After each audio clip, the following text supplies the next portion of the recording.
is up, boys and girls, ladies and gentlemen, day traders, cloud swing traders? Hope you guys are doing absolutely fantastic. Hope you guys had a great weekend.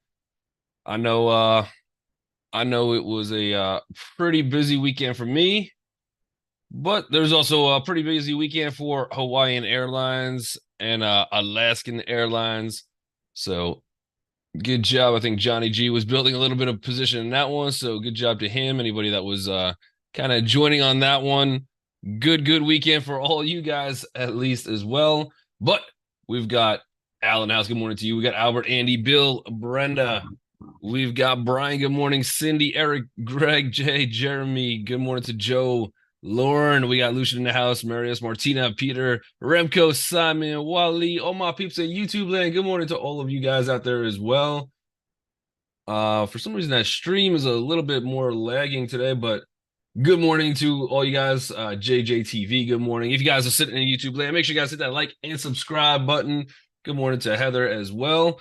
Let's check out the SPY. It's a SPY, a little bit of a gap down. Nothing too crazy. Still well within a very good support that we have below us. We are still inside of Friday's day, which just ran crazy, especially I believe it was I think it was most of Friday, especially once we hit 11 a.m. it was pretty much ran it up, slight little pullback, and then ended pretty close to the highs of the day on Friday. But today we're giving some of that back. I'm looking at support on SPY 455.39. All the way down to about 454.47. So big move in terms of support down there. And then I'm looking at really not a lot of resistance. This is also a very good, I think it was Thursday. We have a little bit of a hammer. We're kind of retesting into that hammer already. So this is also support here. And I got my next resistance, 458.79. So for right now, and again, we'll see how today ends.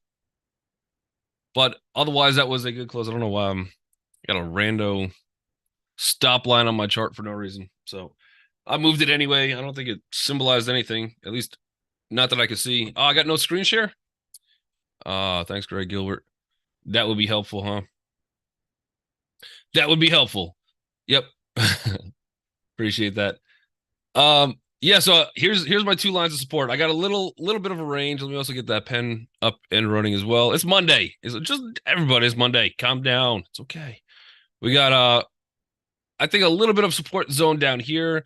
I've got one more down here. I don't know. That one's gonna be a tough one to get to. We've kind of already retested that. I think if we start breaking down those wicks, it gets a little bit more challenging.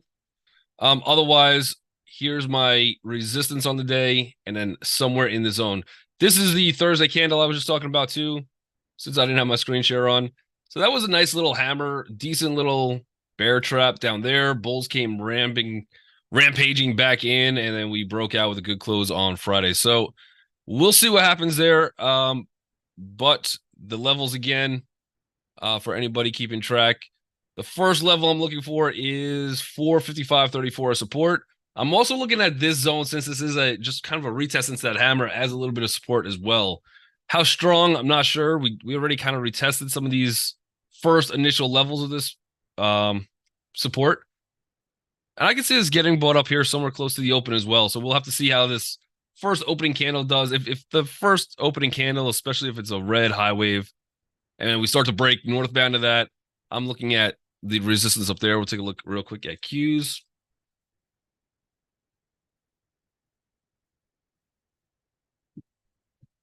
Maria Lala says SPY negative is expected. I'm not exactly sure what that means. I'm still looking at buy the dips, especially with a strong support underneath us. So today's close is going to be pretty key. Eventually, yeah. I mean, I think a lot of people have been looking at the markets going, yeah, we're probably overbought. We haven't had a pullback in ever, so maybe. Qs look a little bit weaker than the SPY. Still inside day from Friday. We are below the opening price on Friday as well, but we are sitting right at one of the key supports. We hit that support on Friday. Not quite tweezer bottoms. We got pretty close on those two wicks.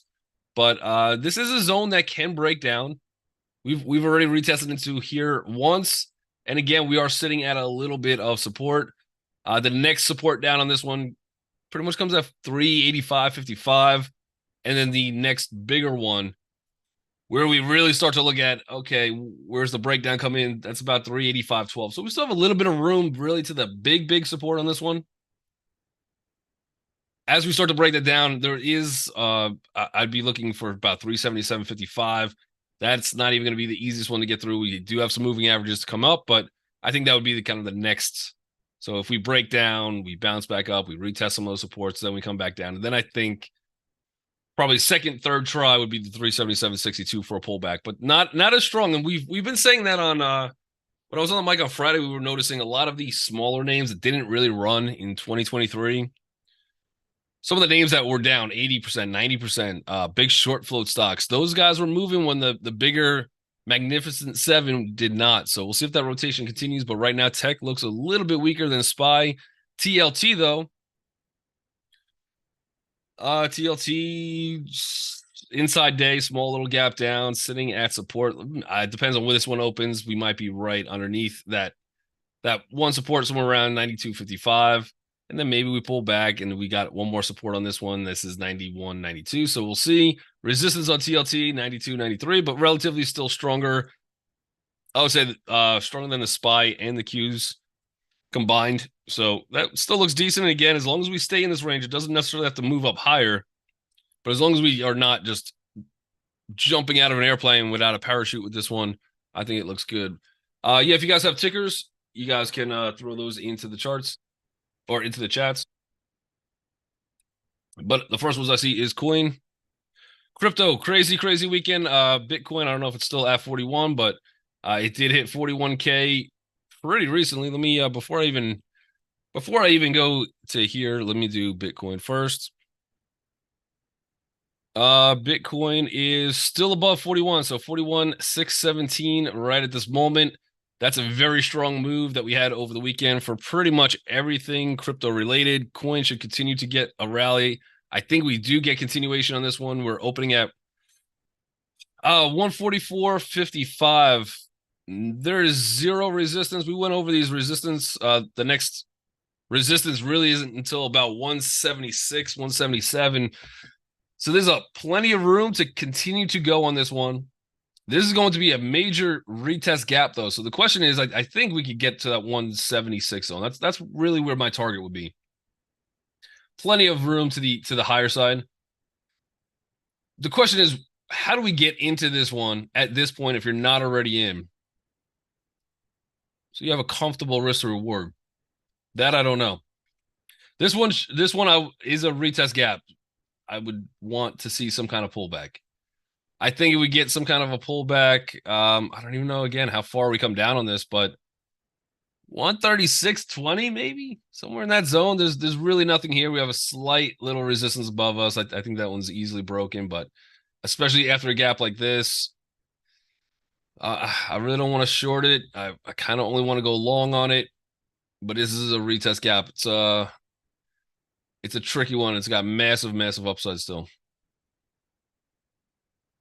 I'd be more interested in buying the dip on this one than I would be in trying to play the fade.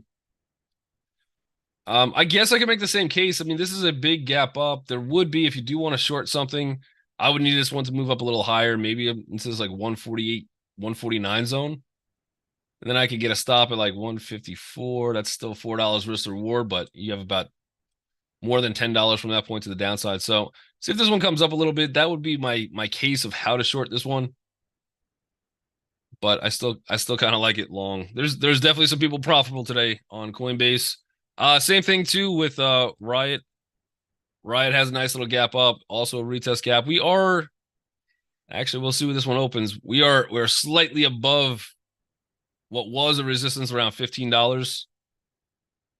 Next target on this one, and so Riot and Mara, both of them have bigger short floats than Coinbase. Next target on this one really takes us to about $16.40. Again, same thing. This is a retest gap. You're into a tiny resistance here, but the fact that we're above 15, I think is good. We'll see if that can hold. And then Mara would be the other one, also getting some love in stock market world from crypto. So we'll see. Same similar concept. Big gap up. I mean, that's crazy. Next big resistance on this one is about 1582. If we start closing above that, target becomes 1668. So we'll see how these things react. They're just really big gaps. Really good short floats on both of these. And I mean, if crypto starts pulling back at any point, obviously this is going to come with it, but they all have a lot of room to the higher side. A lot of no, we did not talk about Nvidia yet either. So we'll take a look at that. We got Uber getting added to the S&P. There was rumors about this one being added before it was official. Now it's official. So the benefit for anybody that's not familiar with how the S&P works and why that's important, really, the key is that now more funds are allowed to put money into it. They almost have to put money into it to pace the S&P for their funds. So that gets a little bit more intriguing. I don't know how big the Uber short float was. It was decent at one point. Let's see, Finviz.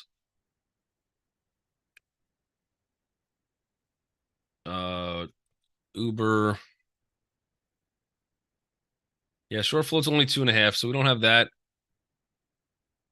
With it, you're at some major key, big resistance, and I believe this should be a retest gap as well. See if this one looks to fade, especially if the market will be pulling back a little bit at open.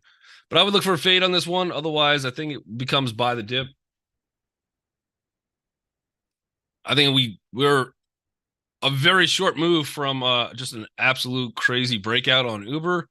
Valuation is going to get a little sticky. I think valuation we're pretty high for right now, but again, short-term momentum. This would be a momentum play, not an investment play for me. So any kind of a pullback after this type of run, I think this one comes down, probably fades at open. We'll see. And then Spotify, SPOT.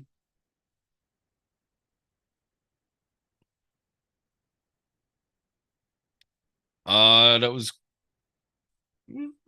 just we actually got a gap and go on this one. Gap and go, but with a run up into it. Not crazy volume on Friday on Spotify. The next immediate resistance is probably about 196.81. And then we have like 205. I almost want to treat this one as a little bit of a retest as well. Just because of that run up into it, there's a plenty of time for people to buy stocks, buy shares. Really since I mean, even if you were way too early in this thing and held on, you had a full year to accumulate some positions. I mean, you get to 219. That just comes into that decent little what was a mini head and shoulders kind of failed. So again, plenty of room on this one, but yeah, I don't want to be buying at this price. If I was in this one, I'd rather be taking my profits and then seeing if I can get back in similar amount of shares, lock in some gains, and then just kind of play that next move up. But not really a lot holding this thing back. The bigger volume on this one, yeah, I think right around here, 208, 208, 209, and then really 235, which would be crazy, but very doable at this point. Lots and lots of volume now supporting us up. Yeah. Let's see. Nvidia, there was a big gap. NVDA.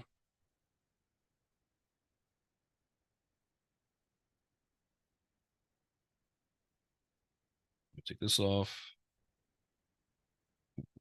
So even though this is a green candle, this is a gap and go. I would treat this one a little bit more like a retest. We're opening right at one moving average. I don't know if the let me get one more thing on this thing. How far do we move? I don't know if this is the same fib I just deleted or not, but let's see. We're as of right now, we still have 14 more minutes. But as of right now, we are opening at one of those moving averages. So that could be support. My initial reaction is almost treat this one like a little retest.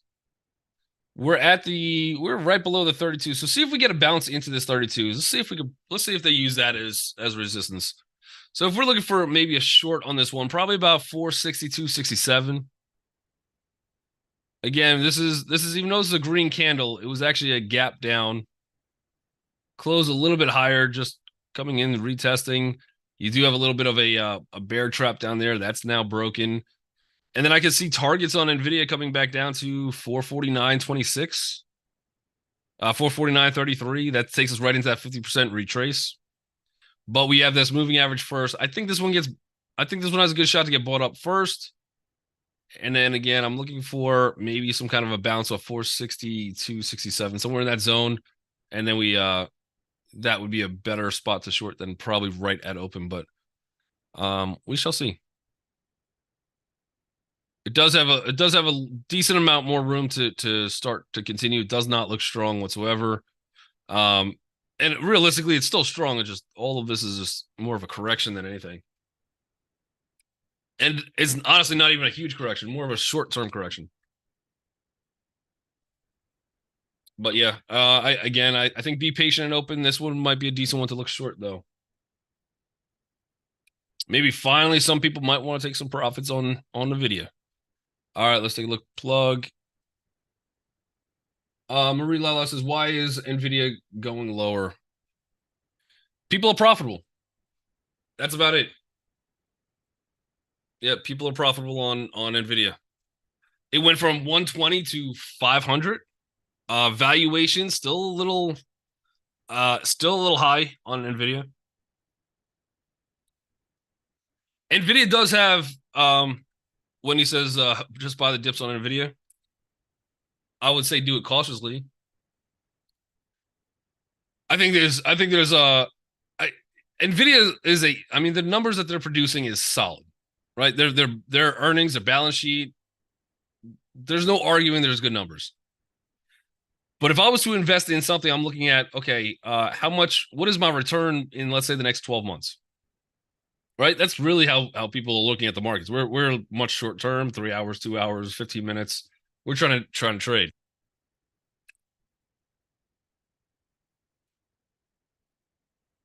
But for me, if I'm looking at 12 months, okay, well, how much more is Nvidia going to go? Right? If we get back to 500, let's say we start breaking 500, 600, 700, right? Is it possible? Sure. What's the likelihood? I don't know. I think there's other companies that you have like, all right, if I buy this one instead of maybe a 10% return, potentially over the next 12 months, maybe I'm looking at a 28, 30% return. Right. And now you're trying to figure out where the best spot to put your money is. I would personally need Nvidia to pull back a lot more for me to get interested. Otherwise, I do like the company. It's solid. I just might never own it. We'll see. Thoughts on selling some puts today on Nvidia? I don't know. We're about to enter a weird time of the market. We're going to have seen some kind of rotations where Magnificent Seven has been struggling, and if you're looking at it on a yearly basis, they're not struggling. I mean, they're still sitting close, most of them, to all-time highs. But then we've had the market continue to break out, and I'm starting to see a little rotation into some of the smaller names. And if you are selling puts, there's a good chance you might get filled, especially if the market does want to start to sell off a little bit, right? And now you might be holding Nvidia shares if you get filled at a very high valuation. So it's tough. For when I sell puts, I want to make sure that that's an okay level. I don't mind owning Nvidia. So that would be the question you have to ask yourself. At what price do I want to own Nvidia? What would be a comfortable price where I'm okay with it? And if you could determine that price, then yeah, all for it. Nvidia is having a median target of 650 in 12 months, forecasted by 1100. Forecast of 1100 by money analyst. Be careful on those analysis. Be careful on anybody because they are usually very late to the game. Let me. Oh man, I got 9 minutes, but this is such a good topic because I think a lot of people fall into this trap a lot. And I'm not saying this is going to happen on Nvidia, anything like that.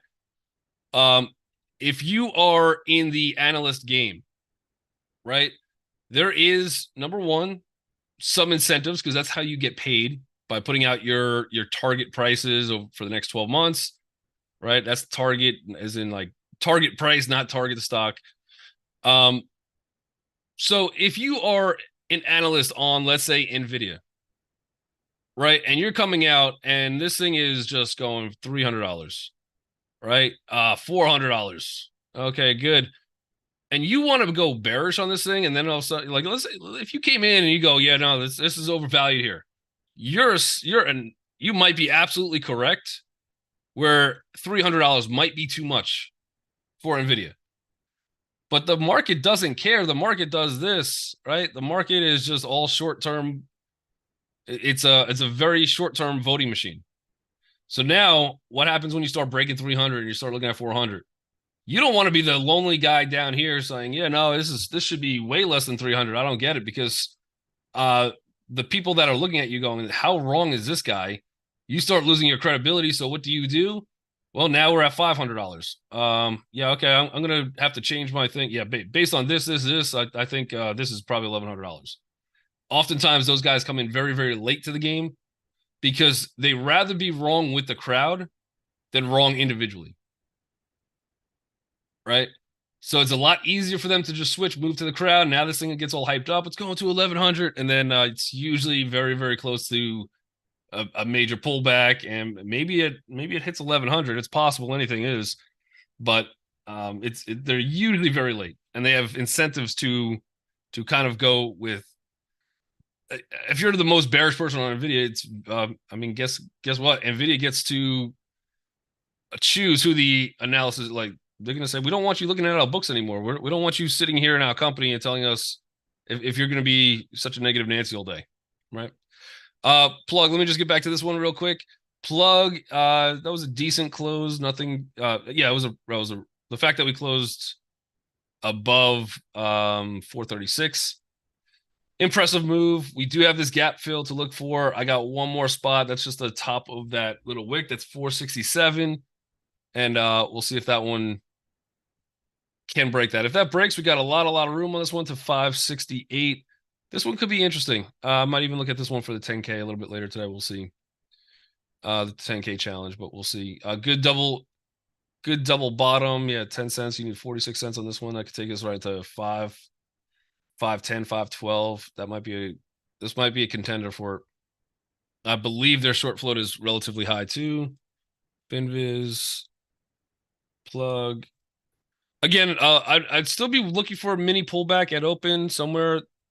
27% short float. Yeah, this thing could get fun. I'm gonna push this one a lot higher on the list. This is one that I would be looking at. And then everything clean energy, everything remotely related to it. Enphase I was looking at one point. Those guys have been a little bit more beat up in this market than anything else. And if we do see a rotation, Plug might catch some of that at least. But that looks decent. See, we get a little pullback first. Not sure where that pullback comes in. I do have Friday's VPOC at 442. So see if that one wants to carry. ESTC. Winston's, I got stuck in Plug for 6 months when I was a noob. And then you want to pass? Why do you find it so attractive 6 months ago? I don't know if that was 6 months ago, but you were in there for 6 months. Why so attractive back then, but at a lower price? That's crazy. It's like you like a new pair of shoes and you're willing to pay $100. It goes on sale for $50. Nobody wants it anymore. That's how the stock market works. All right.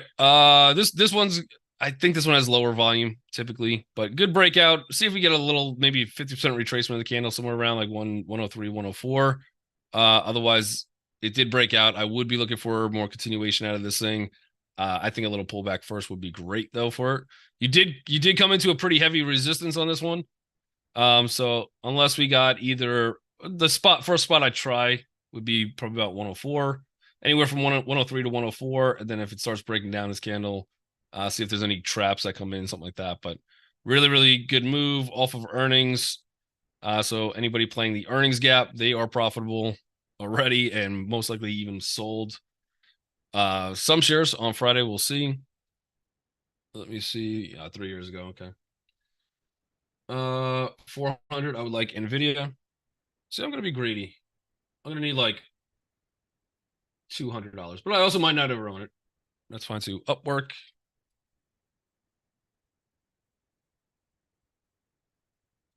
Upwork. Beautiful long-term head and shoulders. Upwork, we're just in this little consolidation zone.